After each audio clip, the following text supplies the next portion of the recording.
pessoal, eu sou a professora Nayara Cortes e na aula de hoje nós vamos aprender sobre o registro contábil e essa é a disciplina Sistema de Informação Contábil. Então, o que é o registro contábil? O registro contábil é o registro de todas as ações que acontecem dentro de uma empresa.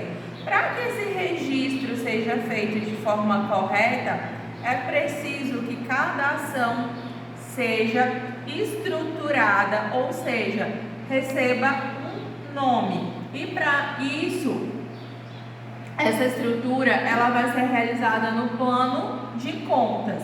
O plano de contas vai descrever todas as contas e todas as ações que acontecem dentro de uma empresa. E aí, essas contas, elas vão ser organizadas no balanço patrimonial. O balanço patrimonial é a estrutura que vai mostrar e apresentar todos os bens, direitos e obrigações de uma empresa. Ou seja, no balanço patrimonial você vai saber quanto que a empresa tem em caixa, quais são as dívidas dessa empresa, quais são os bens físicos que essa empresa possui. E aí, o balanço patrimonial ele é organizado em grupos de contas. O que são esses grupos de contas? Eles vão mostrar a parte positiva e a parte negativa de uma empresa. Ou seja, ele vai mostrar o que a empresa tem em caixa e quais são as dívidas e obrigações dessa empresa.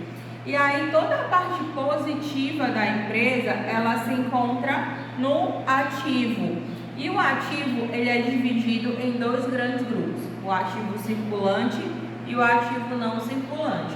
No ativo circulante, eu tenho tudo que tem uma liquidez maior, ou seja, aqui estão as contas caixa, banco, duplicatas a receber. Já no ativo não circulante, o que eu tenho? Eu tenho os bens da empresa, como por exemplo, móveis, máquinas, equipamentos. E já no passivo, eu vou ter as minhas obrigações. E o passivo também se divide em circulante e não circulante. Então, o circulante são as minhas obrigações a curto prazo, por exemplo, salário dos colaboradores que eu preciso pagar mês que vem, os impostos que eu preciso pagar no próximo mês, os meus fornecedores menores que 12 meses. Já no meu passivo não circulante, eu tenho empréstimos, financiamentos, todas aquelas dívidas a longo prazo.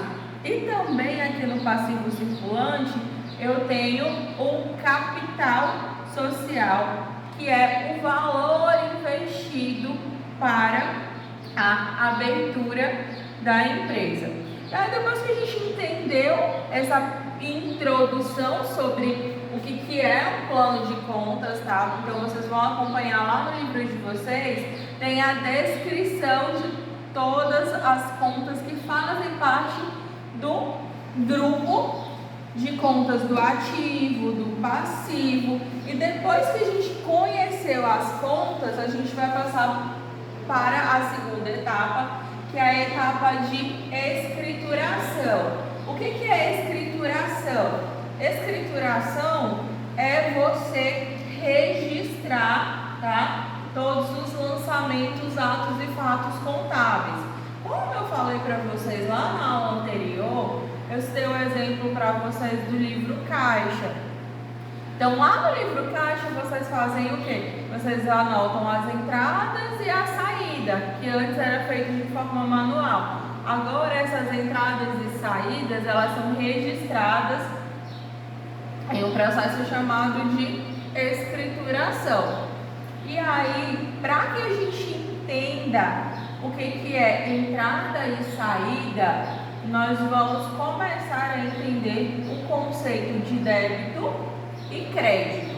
Só que o que vocês precisam imaginar agora que para contabilidade esse conceito de débito e crédito ele é totalmente diferente do que nós vivemos no nosso dia a dia. No nosso dia a dia, quando nós falamos João está em débito com Pedro, significa o quê? Significa que João está devendo Pedro.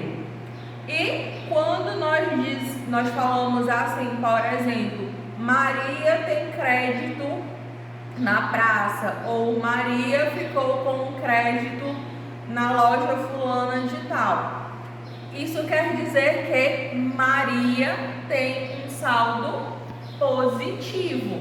Só que na contabilidade é o contrário, tá? E por que é o contrário, professora? Porque débito e crédito é uma coisa, são duas palavras que não nasceram no Brasil, tá? Elas nasceram na Itália, lá com o Frei Luca Pacioli, que criou o mecanismo de partidas dobradas. E aí, para a contabilidade, débito significa a parte positiva, ou seja, toda vez que o capital aumenta. Já o crédito, ele representa o quê? Ele representa as saídas, tá? E aí, nos nossos exercícios, vocês vão ver que o débito, ele vai ser representado pela letra D e o crédito pela letra C. Na próxima aula, eu vou apresentar para vocês um exemplo de como fazer um lançamento usando débito e crédito. E para que a gente consiga organizar o nosso balanço patrimonial de maneira correta, nós precisamos de quê? Nós precisamos organizar os nossos lançamentos, o nosso processo de escrituração através dos razonetes. O que significa razonete? O razonete, graficamente, significa um T, onde ele vai ter duas divisões. Em um lado eu tenho o débito, no outro lado eu tenho o crédito. Então, tudo que acontecer é aquela lei lá da física, que toda ação tem uma reação. Então, para cada compra que eu fizer, eu vou ter o quê? Eu tenho um aumento de mercadoria, mas eu tenho uma saída de capital. E esses eventos, eles vão ser demonstrados através dos razonetes. E na próxima aula eu continuo com esse assunto. Qualquer dúvida, deixe uma mensagem.